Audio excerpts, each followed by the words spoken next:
Alhamdulillah, salah satu usaha dakwah wakaf An-Nur Corporation Berhad, pada hari ini kita berjaya menaik taraf Islamic Information Center di Masjid Sultan Iskandar Bandar Dato' On ke arah digital.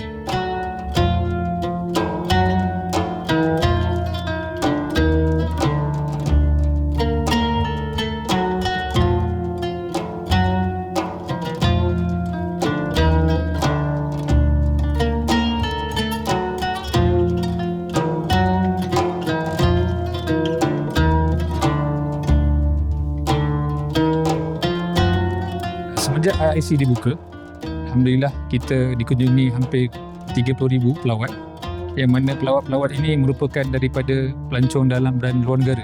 Di antara pelancong-pelancong luar negara daripada China, Korea, Japan, Amerika Syarikat, Indonesia, Brunei dan sebagainya.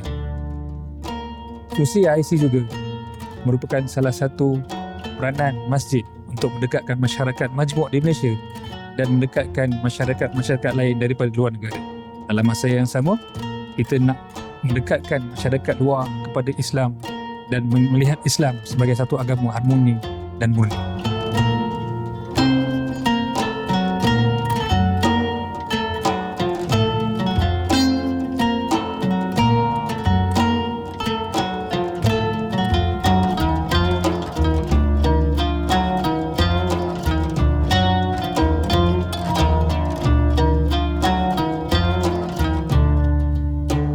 Nantikan pembukaan rasmi Islamic Information Center di media sosial Wakaf An-Nur dan Masjid Sultan Iskandar Bandar Dato' On, Johor.